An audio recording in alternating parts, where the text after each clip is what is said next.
आपने देखा ज़ैनब भी, मेरी माँ ने मेरे साथ क्या किया। पूरी जिंदगी वो मुझसे दूर रही। जब वो मेरे करीब थी तब भी उन्होंने खुद को मुझसे दूर रखा। जब मेरे पास आई तो इतना दूर चली गई। मुझे ऐसे बीच रास्ते में कैसे छोड़ के जा सकते हैं।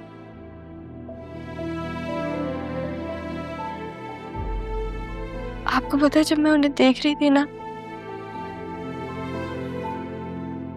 तो उन्होंने मुझसे कहा कि तुम मुझे ऐसे देख रही हो जैसे दोबारा कभी नहीं देखोगी। उनको पता था, मुझे नहीं पता चला।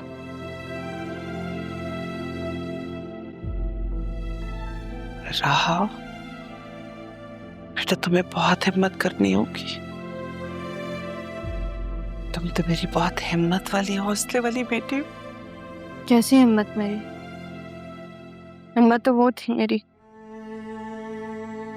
किसके आसरे पे छोड़ के गई है वो? कौन है अब मेरा? मैं हूं ना बेटा। अभी तुम्हारा बाप जिंदा है।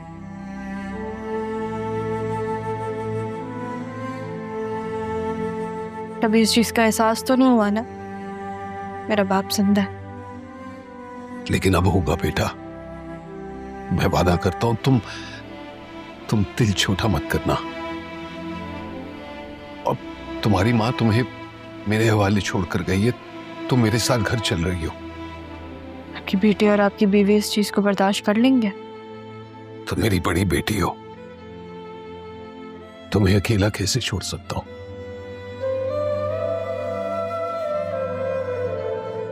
जैसे आपने मुझे और मेरी माँ को छोड़ा था।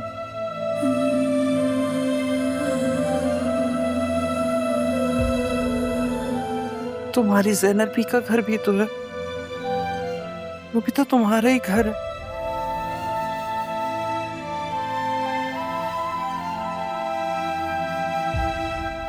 जिसके दरवाजे हमेशा तुम्हारे लिए खुले हैं।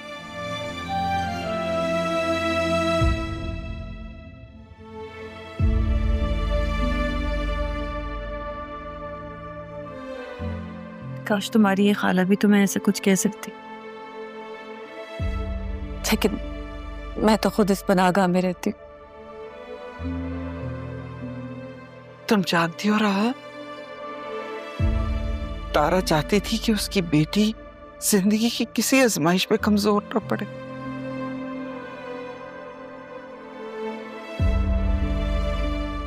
इसलिए बेटा तुम्हें इस आजमाइश पे पूरा उतरना।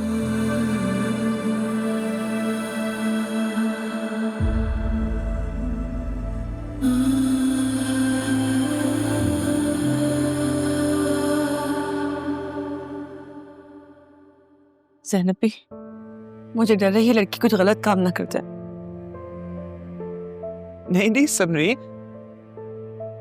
हमारी राहा ऐसी नहीं है। मैं जानती हूँ उसे बहुत अच्छी तरह से। मैंने अपनी गोद में पाला है, वो ऐसा कुछ नहीं कर सकती। उसे बस थोड़ी देर के लिए अकेला रहने दो। अपनी माँ की यादों के सहारे ये संभल जाएगी, लेकिन वक्त तो लगेगा ना।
मुझको चुनेगा वो, पूरी करेगा एक दिन मेरी आरज़ू।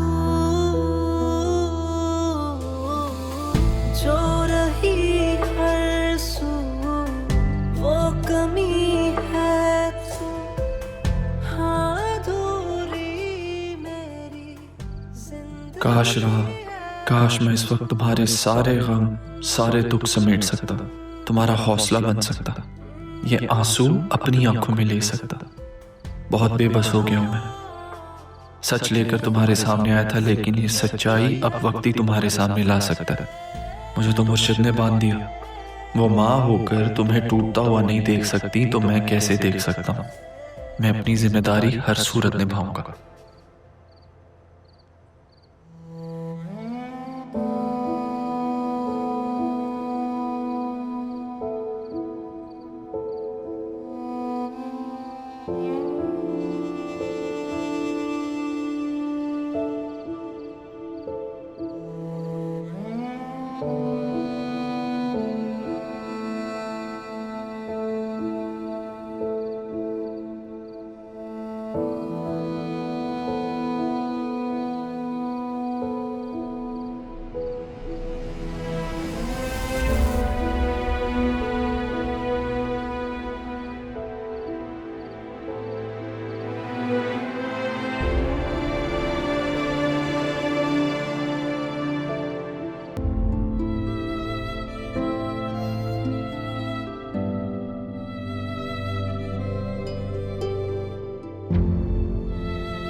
राहा, उठो बेटा। मुझे पता था आप वापस आ जाएंगी अम्मी।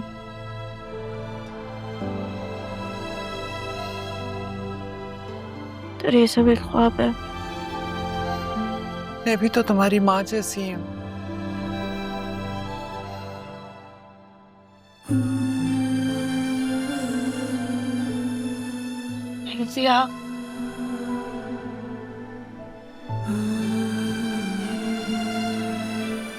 अम्मी नहीं आई? नहीं बेटा,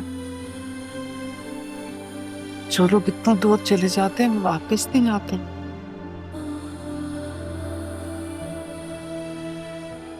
हमारी माँ ने तो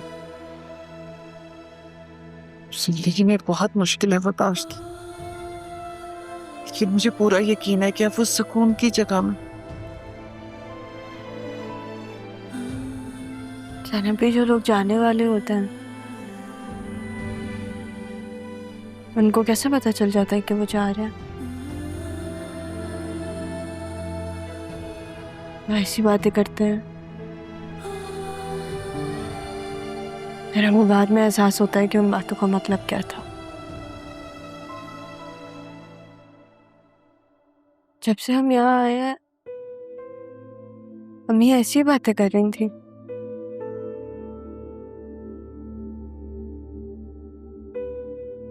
ये तो नहीं जानती कि उन्हें कैसे पता चल जाता कि वो हमसे दूर जाने वाले, लेकिन इतना जरूर जानती हूँ राहा, जब हम किसी से प्यार करते हैं ना तो उसे तकलीफ में नहीं देख सकते। शायद इसीलिए वो अपनी बात पूरी तरह तुम्हें बता नहीं पाई। वरना खुद ही सोचो बेटा, क्या कभी हम अपने प्यारों को अपने से दूर जाने दे सकते?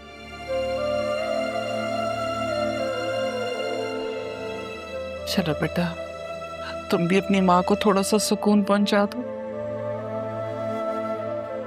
थोड़ा सा कुछ खा लो राहा, कल से कुछ नहीं खाया।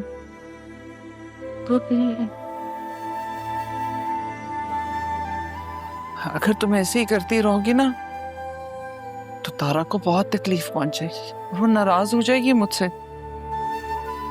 कहेगी ज़ैनब ने मेरी बेटी का ख्याल ही नहीं रखा।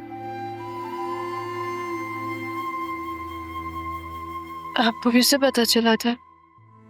किसी ने बताया था आपको? तारा का फोन आया था। उसने कहा कि अगर मुझे कुछ हो जाए तो मेरी राहों को संभाल ले।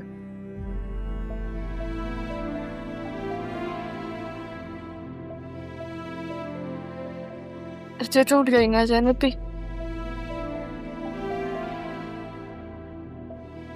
ये तो नाना जान की दफा भी नहीं हुआ था। वैसे तो कोई नहीं रहा।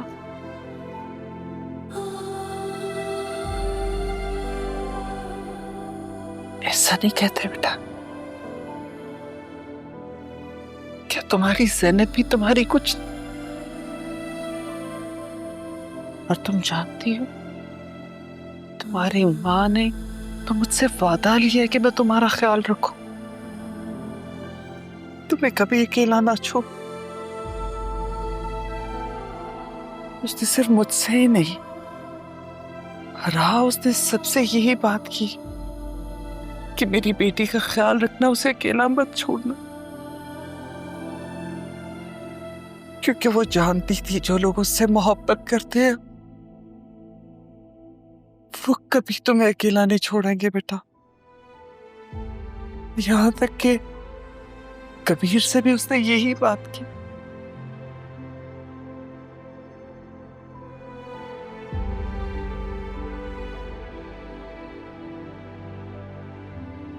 कभी खुद को अकेला नहीं समझना। ज़ैनब भी है ना तुम्हारे पास। चलो बेटा, थोड़ा सा कुछ खाना। थोड़ी देर में खाती हूँ।